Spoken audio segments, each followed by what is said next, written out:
February 9th, Sunday, about 10:30 in the morning before church.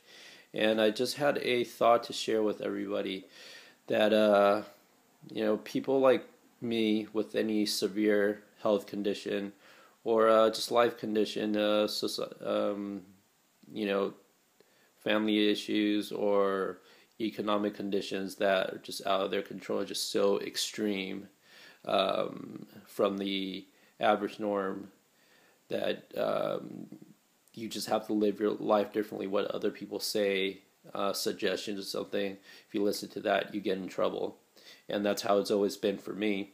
So I always had to figure out my own way. I started thinking about this because of if this rituximab experiment that we're thinking about doing actually is a cure for me.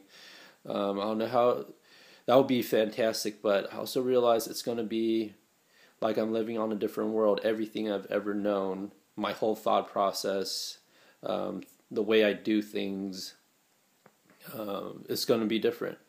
For example, when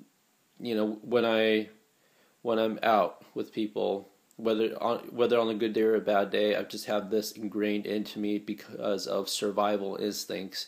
For example, I'm always looking at everybody walking by. I'm always fully aware of my environment, and I might not always seem like I'm focused on the person I'm talking to just because I'm always scanning the environment for anything that could be a trigger, and I need to either put on my mask or run, hide in the car. And there's been a lot of times when that had to happen, especially when I was spent some time in Taiwan for other treatment. A lot of times a car would pass by. I was immediately start choking, had to be thrown into a car, and be covered up with mask and shielded by my mom and other family and things like that, and just jumped in the car like I was under attack by an assassin or something. And I'm always looking at, or not just looking, not just my eyes, but my nose, and I'm always sensing whether there's perfume or animal smells or car smells or any other smells that would be, or even food smells that would be an allergic trigger. Also listening for animals and other cars and things like that that I need to be aware of or get away from. So even when I meet somebody, usually people are friendly, open up, give somebody a hug or shake their hands, I'm scanning them and seeing if this person is safe for me. I'm seeing if they're wearing any cologne, so I don't. I might space out a bit or not be totally in the moment just because I have to scan this person and make sure they're okay. And for most of my life, until these medications help my skin clear up, always had to be aware of touching other people also, because that would hurt. My skin was 90-some% with wounds and swelling and things like that. So just imagine like a little patch of your skin or a paper cut hurts a lot. Well, that was like that all throughout my bodies. So I was always in my head and protective of my body, just afraid to touch people, even when I brushed past them. So even every step I took, I had to be aware of my path so I won't touch anybody, or because that would hurt a lot. And so that also comes off as a standoffish kind of thing with when I meet people, not immediately open to a handshake or a hug just because it would hurt. Always defensive. Not that I love people. I love being around people. I love being friendly with people, but it's just something that's ingrained in my head. And also just being out. And until recently, that I've been able to eat more. Even just was able to eat McDonald's. That was like the biggest blessing ever. And that seems really weird to people, but imagine this: for most of my life, even McDonald's was a problem, so I couldn't really eat anything when I go out. So we always had to prepare a lot of food when I would go out. So it feels like anytime I left the house, it was surviving in the wilderness. There's nothing out there that's beneficial to me that I can use for my survival. Whenever I go out, I need to be able to survive out there with whatever I carry, and then I have to be able to make it home. So that stressful level goes up a lot.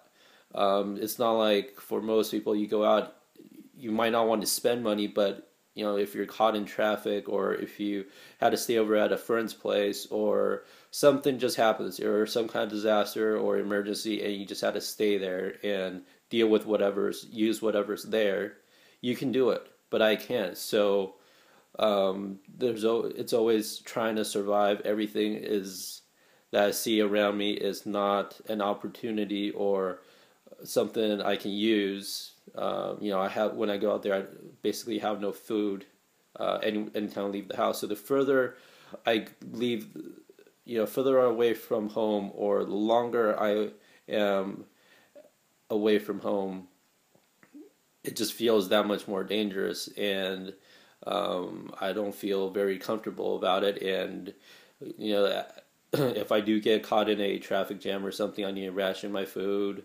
and just need to hang on. So a lot of times I would go hungry for a long time and operating at not peak conditions. A lot of people would, you're supposed to take a rest or take a break, but there's nothing in the world that could support me, so I have to make it home.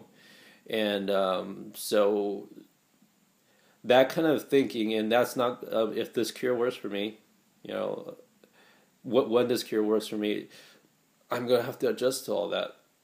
And that might seem like, obviously, that's better, but I'm just hardwired not to think that way, because I'm not going to be the same person that I am. So I'm going to have to learn to be a totally new person in a different world. It's just like whether the world changes or I change, the change is still relative. The relative change is still the same. Just like if you turn off the lights in the room or if you close your eyes, your experience still goes black. And so that's what's going to happen for me. Everything's going to change, and I don't know how I'm going to deal with it, because I would never think about just being able to stay over at somebody's place overnight and grab breakfast somewhere in the morning just because I was tired. I would have to make it home. So there's going to be a lot of possibilities, but I wonder if all of that stress is still going to be there, if I'm still going to be heightened in my awareness and be really careful about my surroundings all the time. So this is just something I want to share with people, and I'm sure a lot of people feel the same way.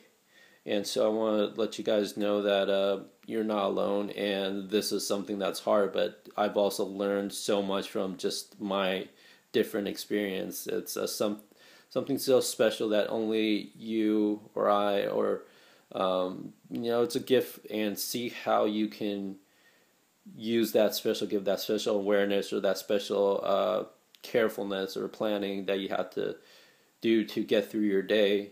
How is that beneficial to you and people around you?